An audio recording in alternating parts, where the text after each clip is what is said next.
O nosso otimismo de que Flávio Bolsonaro ganharia as eleições desse ano agora pode se tornar certeza. Para que o sistema tenha reagido dessa forma, já desesperadamente tentando tornar Flávio Bolsonaro inelegível, porque eles já sabem que Flávio Bolsonaro vai vencer. Ferrou! Foi determinado um inquérito contra Flávio Bolsonaro pela prática de crime contra Lula pela Polícia Federal, PGR e STF. Vai pra cadeia? Vai ficar inelegível? Mas, gente, teve crime? Eu vou te mostrar o post, eu vou te explicar se teve ou não crime, e eu vou te mostrar por que esse inquérito foi instaurado agora. Urgente! O tabuleiro político brasileiro acaba de ser sacudido, e o impacto pode ser muito maior do que parece. Alexandre de Moraes entra novamente no centro de uma possível tempestade ao mirar em Flávio Bolsonaro. E o que está por trás disso já está deixando Brasília em estado de alerta máximo. O nosso otimismo de que Flávio Bolsonaro ganharia as eleições desse ano agora pode se tornar certeza. Para que o sistema tenha reagido dessa forma, já desesperadamente tentando tornar Flávio Bolsonaro inelegível, porque eles já sabem que Flávio Bolsonaro vai vencer, que não há a menor chance do Lula ganhar. A única solução que eles têm agora é fazer o que eles fizeram em 2022 com o Bolsonaro. Por que eu tô te dizendo isso? Como vocês sabem, Alexandre de Moraes, mesmo estando acuado e mesmo percebendo que a sua posição, a sua cadeira no STF está se segurando por um fio e que ano que vem, com maioria no Senado, ele vai sofrer o impeachment ou vai ser obrigado a renunciar, ele não desiste, ele dobra a aposta e agora ele abre um inquérito, ou permite que o inquérito seja aberto para cima do Flávio Bolsonaro por causa de uma postagem do Flávio Bolsonaro no início de 2025. Eu quero pegar a postagem para você ver, que é essa daqui, ó. Essa daqui. Esta é a postagem que o Moraes agora quer usar para, de alguma forma, prejudicar o Flávio Bolsonaro, tornar ele inelegível. Lula será delatado. É o fim do foro de São Paulo. Tráfico internacional de drogas e armas, lavagem de dinheiro, suporte a terroristas, ditaduras, eleições fraudadas. Aqui, o Flávio Bolsonaro está se referindo aos crimes do Maduro. Opa, porcaria. Aos crimes do Maduro. O que ele está falando é que o Maduro vai delatar o Lula. E sim, vai delatar. Carvajal já falou que mandava dinheiro pro PT. Maduro era um amigo íntimo do Lula. Lula defendia o Maduro em todos os lugares. Inclusive, o mesmo Alexandre de Moraes nos proibiu de dizer, lá em 2022, que o Lula era amigo do Maduro e de outros ditadores por aí. Por causa desta postagem, Alexandre de Moraes determinou uma abertura de um inquérito contra Flávio Bolsonaro. E aí o Flávio respondeu, né, disse que inquérito de Moraes sobre Lula tenta cercear liberdade. Isso é um ato de desespero. Moraes já está percebendo que Flávio vai ganhar. Todo o sistema já viu que Flávio vai ganhar. Os petistas mais próximos do Lula já entenderam que o Lula não tem condição de competir e que o Flávio acertou o tom, pegou os votos do centro, teve uma transferência total de votos do Bolsonaro. E aí agora querem abrir um inquérito contra o Flávio Bolsonaro por crime contra a honra. Mas vamos lá. Olha só o que o Flávio respondeu. Espero que não seja o início de um círculo jurídico para tentar me intimidar e tentar me inibir de falar o que eu penso. Aquilo ali é pura liberdade de expressão. Todo mundo sabe a relação do Lula com o Maduro. E nós vamos aqui, assim que formos ultimados, pedir, com a exceção da verdade, pedir que o ministro Alexandre de Moraes... Só um minuto. Exceção da verdade é quando alguém te acusa de alguma coisa falando que você mentiu e você pede um julgamento para provar que você está falando a verdade. Isso se chama exceção da verdade. Ele peça ao governo americano toda a documentação que existe com relação à prisão do Maduro e a sua relação com o Lula. Porque quem está acusando o Maduro de ser terrorista é o governo americano, não sou eu. Quem está aqui, a ligação histórica que existe entre Lula e Maduro é pública. Então, sinceramente, eu não entendi qual é a intenção do ministro Alexandre de Moraes em aceitar abrir um inquérito como esse, né? Então vamos aguardar e não vou me calar, vou continuar acusando e falar a verdade sobre quem é Lula, que é ligado a ditadores, a marginais, a terroristas. É isso que ele cultivou, é isso que ele pratica com todo o seu posicionamento, né, sentado na cadeira de presidente da República, ao invés de colocar o interesse do povo brasileiro em primeiro lugar, ele continua priorizando as suas preferências ideológicas que acabam trazendo prejuízo para o povo brasileiro, fecha portas com países que são parceiros comerciais do Brasil há muito tempo. E o coleguinha dele, o Maduro, está lá respondendo pelos crimes que ele cometeu. Isso que tem ali o Hugo Chávez como um dos fundadores do Foro de São Paulo. Então tem uma ligação histórica entre Lula e esse pessoal da esquerda que utiliza-se de métodos nada tradicionais para sustentar as economias do seu país, inclusive ligação com o narcotráfico. E o Lula, ele pode querer usar o instrumento que ele quiser para me cercar, usar os seus coleguinhas aqui do poder em Brasília para tentar me intimidar, mas não vai conseguir. No caso, o coleguinha dele em Brasília, você sabe, ele está se referindo justamente ao Alexandre de Moraes. Esse consórcio, Alexandre de Moraes, Lula, Dias Toffoli, é impressionante, né? Mas é isso. A Moraes agora entendeu que ou ele destrói esses que estão chegando no poder, ou ele não fica lá. Então talvez ele percebeu o seguinte, cara, eu vou ter que impedir o Flávio de ser eleito, eu vou ter que impedir os candidatos da direita de serem eleitos, só que agora ele não tá no TSE. Não dá tempo, você vai ter que fazer um atropelo absurdo para poder, antes das eleições, tornar Flávio Bolsonaro inelegível ou os outros candidatos, né? Não dá tempo hábil para fazer isso. Ele desperdiçou todo o tempo que ele poderia fazer para fazer isso, para prender o Bolsonaro. Né? Foi um ano, ele viveu só isso. E agora tá indo pra cima do filho do Bolsonaro. Por que eu te falo o resultado que vai dar isso aí? Como a rejeição dele é absurda, o fato dele ir pra cima do Flávio só vai trazer mais voto pro Flávio. Vai colocar no Flávio a peste de vítima, de perseguido, como o pai. Então mais pessoas vão votar e vão apoiar o Flávio Bolsonaro. É um tiro no pé, mas alguém que tá desesperado. Ferrou! Foi determinado um inquérito contra Flávio Bolsonaro pela prática de crime contra Lula pela Polícia Federal, PGR e STF. Vai pra cadeia? Vai ficar inelegível? Mas, gente, teve crime? Eu vou te mostrar o post, eu vou te explicar se teve ou não crime, e eu vou te mostrar por que esse inquérito foi instaurado agora, a razão oculta para isso estar acontecendo nesse momento. Como noticiou a Gazeta do Povo, Alexandre de Moraes mandou a Polícia Federal investigar Flávio Bolsonaro por conta de uma postagem contra Lula, com um parecer favorável da PGR. Tudo por conta de um crime de calúnia. Vamos ver que crime gravíssimo foi esse contra Lula? Olha, foi esta postagem aqui, que foi feita no dia 3 de janeiro deste ano, em seguida à prisão de Maduro. Olha aí. Flávio Bolsonaro disse: Lula será delatado. Ponto. É o fim do Foro de São Paulo. Tráfico internacional de drogas e armas, lavagem de dinheiro, suporte a terroristas e ditaduras, eleições fraudadas. Tem 5 coisas que você tem que entender aqui, importantíssimas, para depois eu te dizer o que está por trás disso tudo. A primeira coisa que você tem que entender é que o crime de calúnia acontece quando uma pessoa, no caso aqui seria Flávio Bolsonaro, imputa a outra pessoa, no caso seria Lula, a prática de um crime. E esse crime, ele precisa ser específico. A pessoa tem que indicar o fato praticado. Vejam o post. O Flávio diz que Lula será delatado, mas não fala o que Lula teria feito. Qual seria o crime, o fato praticado por Lula. Flávio fala assim aí em seguida do Foro de São Paulo, essa aliança da esquerda latino-americana, e atribui crime sim ao Foro de São Paulo, dizendo que o Foro seria responsável por crimes e que são crimes relacionados a Maduro, parte do Foro de São Paulo e objeto de acusação nos Estados Unidos. Maduro é investigado por tráfico de drogas e armas, lavagem de dinheiro, eleições fraudadas e uma série de abusos contra o seu próprio povo. Mas vejam que, numa análise técnica, isso tudo é imputado ao Foro e não a Lula. O que o Flávio fez, sim, foi associar Lula por proximidade com o Foro de São Paulo, ao qual o Flávio atribui essas práticas, ao Foro, e associa Lula ao Foro. Mas isso não é acusar Lula de crime. Qualquer estagiário de direito sabe que não tem calúnia nisso. Poderia ter uma calúnia ou talvez melhor até uma injúria contra o Foro de São Paulo, e não contra Lula.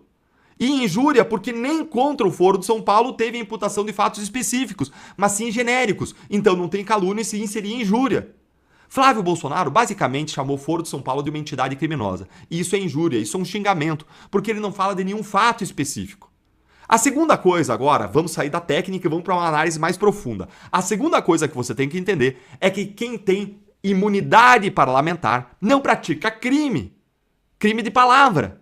O senador atuou aí na função de fiscalização da atuação do executivo, especificamente de fiscalização da atuação do chefe do executivo, do presidente da República. Não é um xingamento gratuito na rua, fora da situação de parlamentar, não. Ele está atuando aí como parlamentar, como senador. Mas vamos reconhecer, né? O STF acabou com a imunidade constitucional do parlamento, rasgou a Constituição e jogou no lixo. Então vamos para o terceiro ponto. A terceira coisa que eu quero te dizer aqui é que a atuação da Polícia Federal ao pedir esse inquérito para o STF foi muito estranha.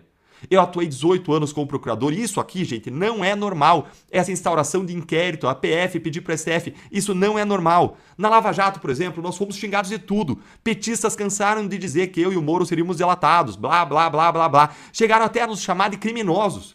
E a Polícia Federal nunca, jamais tomou a iniciativa de instaurar inquérito. Todos os dias deputados são xingados de tudo. E a esquerda xinga a direita, e a direita xinga a esquerda, e a Polícia Federal não suscita inquérito. Mas Lula sim, por quê? Qual é a diferença? Fica parecendo que a cúpula da Polícia Federal orienta a Polícia Federal a estar a serviço de Lula. Como, aliás, Flávio Dino sugeriu lá atrás, em 2023. A quarta coisa que você precisa entender é que a justiça está mostrando que tem 2 réguas, 2 pesos e 2 medidas. Nicolas Ferreira foi investigado por chamar Lula de corrupto, mas chamar Bolsonaro de genocida aí pode, né? E chamar Flávio Bolsonaro de miliciano também pode, como ele é chamado à torta e direita. Aí não tem Polícia Federal pedindo inquérito. Mesmo tipo de fato. O STF pega duas réguas, uma para a esquerda, outra para a direita. Não há a mesma justiça, não tem imparcialidade, não existe a venda da estátua da justiça, que é manchada não por um batom, mas por uma atuação parcial do STF. Os fatos reforçam a percepção da sociedade de que há um lado, de que há predileção, de que há preferência, favorecimento. E de que do outro lado existe uma perseguição, lawfare, weaponization, uso da justiça como uma arma.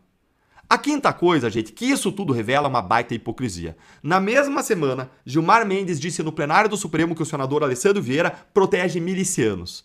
Aí sim, ele atribuiu um crime ao senador. Por que ele fez isso? Adivinha? Não é porque ele tem a prova de que o senador tenha feito isso. Não tem prova nenhuma dessa acusação do Gilmar. Mas é por vingança, por retaliação. Porque Gilmar, ele foi indiciado na CPI do crime organizado, relatada pelo Alessandro Vieira. Então vejam, a gente chegou ao fundo do poço. A Polícia Federal não instaurou inquérito contra Gilmar, nem vai fazer isso. Há uma clara perseguição do Flávio Bolsonaro. E a estratégia é a velha estratégia para pegar opositores políticos. Use a criatividade. Lembra dessa? E o que está por trás, hein? Olha as coincidências, gente. 2 fatos. Primeiro, Flávio Bolsonaro despontando na frente de Lula nas pesquisas. Isso é o que tem acontecido ao longo dos últimos dias, das últimas semanas. Segundo fato, caso Master chegando ao STF e os ministros acuados, mostrando destempero ao perderem a compostura, como eles fizeram nessa semana. Não só o Gilmar Mendes, mas o Toffoli também. Então, gente, o resultado. O STF intimida agora o principal líder bolsonarista nas eleições. Quem está abaixo do Jair Bolsonaro, que foi escolhido por ele para ir a candidato presidencial. O inquérito que deveria apurar crimes se converte em um instrumento de intimidação e de chantagem política.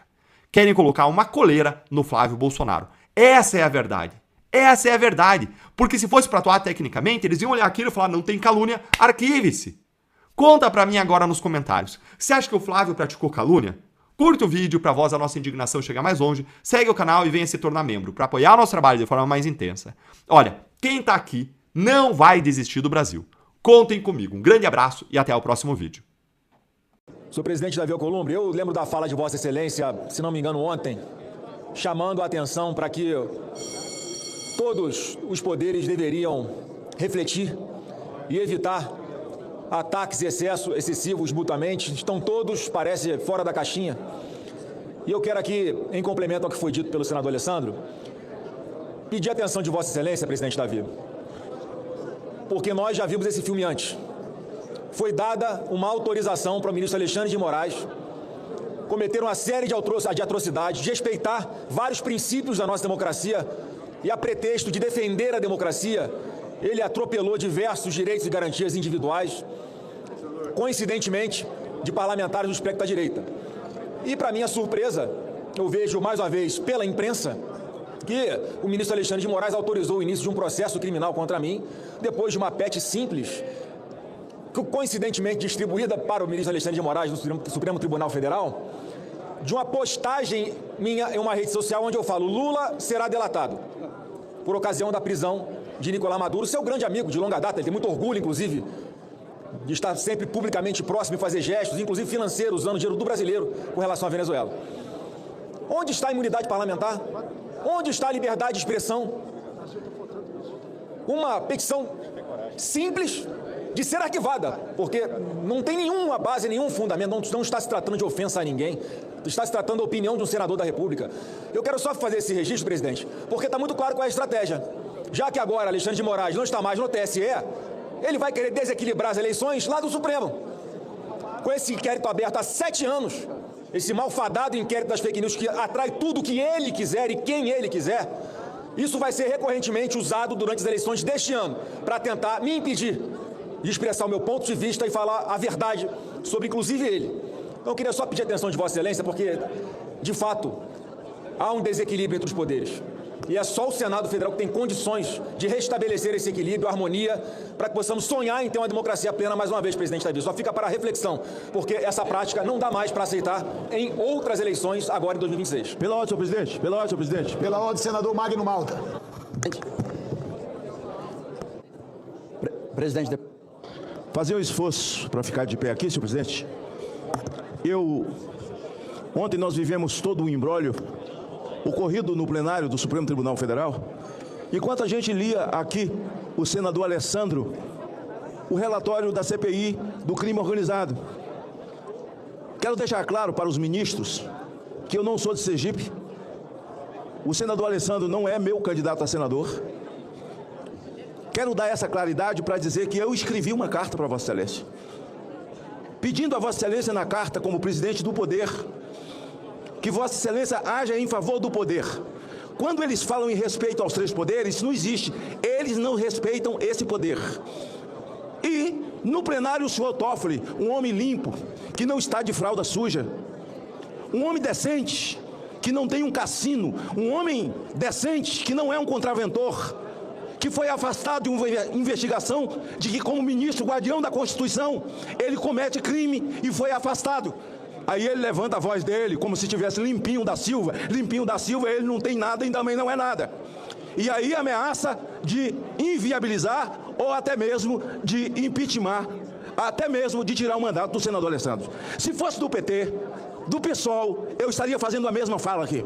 Senador Alessandro foi eleito pelo povo de Sergipe, é um senador da República, e é preciso que a casa tome providência e devolva para aquela casa, para que eles respeitem esse plenário. Encerro, senhor presidente, falando ainda sobre o nosso senador Flávio Bolsonaro. Mais uma de Alexandre de Moraes, outro homem limpo. Um homem limpo que pode dormir em cima de um colchão de 129 milhões pago pelo Vorcaro. Um degustador de uísque. Um homem das grandes festas. O lobista com a capa preta, que mentiu nessa casa, estelionato eleitoral, o que ele fez aqui, quando foi sabatinado, essa figura impoluta, o ditador, agora um inquérito contra Flávio Bolsonaro para perseguir. Nós não podemos aceitar, senhor presidente, nós não podemos engolir. Quem é Alexandre de Moraes? Quem é você, rapaz? Te ponha no teu lugar, Alexandre de Moraes. Essa casa precisa reagir. Podia ser qualquer um aqui, PT, PSOL, PDT, qualquer partido. Eu estaria falando a mesma coisa e fazendo a mesma coisa, porque não admito. Vossa Excelência é uma pessoa de bom trato e é com todo mundo. Por isso eu peço a Vossa Excelência que esse seu bom trato. Sei que o timbre de voz de Vossa Excelência não é o mesmo do meu. Não é a minha maneira de falar. Se você tem a sua maneira de falar. E na sua maneira de falar, como presidente dessa casa, se dirija ao presidente Fachin e a esses 2 ministros, e o terceiro também, Gilmar, que é outra pessoa limpinha, para que eles respeitem o Senado, para que respeitem o senador Flávio Bolsonaro e respeitem o mandato do senador Alessandro. Obrigado, senhor presidente. É muito, mas muito pior do que a gente imaginava. Ontem mesmo, quando eu fiquei sabendo disso, eu gravei um vídeo falando que essa seria uma nova bomba que ia explodir no colo do Lula. Eu só não sabia a magnitude que essa bomba seria. Sinceramente, se prepare. Como vocês sabem, o dono do maior perfil petista, lulista que o Brasil tem, que é o Rafael, dono da Choquei, foi preso numa operação da polícia por estar envolvido com lavagem de dinheiro do narcotráfico. Só que esse cara, ele não é apenas o dono de uma página que apoia o Lula e defende o Lula e ataca os seus opositores. Ele participou e foi convidado para ir para a posse. Ele é íntimo da Janja. Ele sempre fez parte do grupo que defende o petismo com unhas e dentes. Ele foi convidado a participar do projeto contra fake news do Lula. Ele é próximo desses 2 cidadãos aqui que você está vendo. Tá aqui, ó. Dono da Choquei admite vínculo com Felipe Neto e Janones. Grande amizade. Rafael Souza afirmou que a página de fofoca teve visibilidade graças à dupla petista. Então nós estamos falando assim de um grupo que não é apenas um grupo que um cara que compartilha o outro, não. São amigos, próximos, íntimos. Tem foto do Lula beijando a cabeça do dono da Choquei, que é o Rafael, que mora aqui em Goiânia, tá? Eu conheço a história desse pessoal, ele mora aqui na minha cidade. Por que eu tô te falando isso? Ele recebia dinheiro do narcotráfico para manipular conteúdo. Então, peraí. Então quer dizer que traficante vendia drogas, pegava esse dinheiro, pagava a Choquei, para a Choquei ficar defendendo o PT? A militância do PT é paga com o dinheiro do narcotráfico? Eu falei que ia ser uma bomba, eu só não sabia, gente, que ia ser desse tamanho. Esse aqui é um trecho do jornal do SBT, do jornal da Record. Dá uma olhada. E tem mais, viu? O influenciador Rafael Souza Oliveira, responsável pelo perfil Choquei, também foi preso nessa operação. Porque também é investigado nesse esquema de lavagem de dinheiro do tráfico de drogas. Viagens internacionais e ostentação são frequentes no perfil pessoal do influenciador Rafael Souza Oliveira, que acumula 1.400.000 seguidores. Por mais que tenha muito gelo, o sol bate aqui, mas não tem vento. Mas é no perfil Que bicho matuto, né? Bicho esquisito, rapaz. profissional que ele ganha projeção. Rafael é dono da Choquei, uma das maiores páginas de fofoca e celebridades do país. Rafael foi um dos presos da Operação Narcofluxo da Polícia Federal. Goiânia, tá vendo? Foi preso em Goiânia. De acordo com a investigação, o goiano é responsável pela divulgação de conteúdos favoráveis ao MC Rian. Então, um cara, traficante, vendia suas droguinhas, parece que foi 3 toneladas de cocaína, passava dinheiro para esse cara da Choquei, para ele produzir conteúdo defendendo o traficante. Mas aí que tá a questão, eu não vejo conteúdo desse cara defendendo esse traficante. Os conteúdos dele sempre são defendendo o PT, defendendo o Lula e atacando a direita, inventando mentiras e fake news. Esse cara desse perfil causou uma menina. Lembra daquele caso que a menina tirou a própria vida porque ela sofreu bullying por causa desta página em específica? Esse cara, ele é amigo da Janja. Ele diz ser amigo próximo de Felipe Neto e Janones. Inclusive o Janones dizia isso, né? Que nós temos a Choquei. Peraí, então vamos ver se a gente tem que... nós vamos ter que entender isso aqui. O dinheiro do narcotráfico é usado para pagar a militância digital do Lula. Mas quem criou o gabinete do ódio, quem tá na fake news é a direita. Tem cabimento uma coisa dessa? Meu Deus. Eu vou falar para você. Eu já vi muita coisa doida nessa vida, mas esse caso agora, desses dois, não é brincadeira. Tá aqui, ó. Tem uma imagem que eu até mostrei ontem, no vídeo que eu gravei, que é essa aqui, não sei se você consegue, olha aqui, ó. Toda a equipe da Choquei apoia Lula. Tá lendo aqui? O presidente eleito tinha um apoio de todos da equipe. Somos gays. Desculpa. Jair Bolsonaro é tudo contra o que eu faço e o que eu penso. Mas é lógico, meu amigo. Você é um cara que recebe dinheiro do tráfico. Você pode ter certeza que o Bolsonaro vai ser... Bolsonaro é contra tudo que você fala, tudo que você pensa, tudo que você defende. E aqui, ó. Essa aqui eu vou pegar do Facebook. Tá aqui, pra você ver a proximidade dos dois. Tá aqui, ó. Olha a proximidade dos dois. Pô, como é que eu vejo isso aqui? Isso que você tá vendo aqui é o Lula beijando a cabeça do cara da Choquei. Olha que amor. Olha que é muito amor nessa cena, né? Imagine se algo parecido com isso acontecesse com algum grande influenciador ou dono de uma página da direita. Alan dos Santos teve a sua empresa destruída, teve que fugir para os Estados Unidos, está lá 3 anos sem nada, não tem nada em cima dele, nada, não houve dinheiro, não recebeu dinheiro do governo, nada, mas a vida dele foi destruída e o Terça Livre foi fechado. Agora, o cara da Choquei recebe dinheiro do narcotráfico, defende Lula e tá tudo tranquilo. O clima esquentou e não é pouco. A possibilidade de uma investigação envolvendo um dos nomes mais fortes do bolsonarismo reacende tensão e levanta suspeita e coloca o STF mais uma vez no olho do furacão. Nos bastidores, a movimentação é intensa. Nos bastidores e nas redes, o assunto já começa a ganhar força e dividir opiniões. E a pergunta que não quer calar é: estamos diante de mais um capítulo previsível ou de algo que pode virar o jogo de vez? O fato é que quando uma decisão desse peso começa a se desenhar, ninguém fica fora. E as consequências podem ir muito além do que está sendo dita. Quero saber a sua opinião. Isso é justiça sendo feita ou mais um episódio que vai aumentar ainda mais a polarização? Só que agora, gente, fica aquele silêncio carregado no ar. Porque a sensação é de que isso ainda está só no começo. Se essa investigação realmente avançar, quem mais pode ser atingido? Que outras revelações podem surgir? E E principalmente, quais serão as consequências reais disso tudo no cenário político daqui para frente? Será que estamos prestes a ver mais uma reviravolta inesperada ou apenas o início de algo muito maior que está sendo montado nos bastidores? Nada está totalmente claro, mas uma coisa é certa, os próximos capítulos prometem, e muito. E agora eu te pergunto, você acha que isso vai mudar o rumo da política no Brasil ou tudo termina como sempre? Deixa a sua opinião aqui nos comentários e compartilha esse vídeo porque essa história ainda está longe de acabar.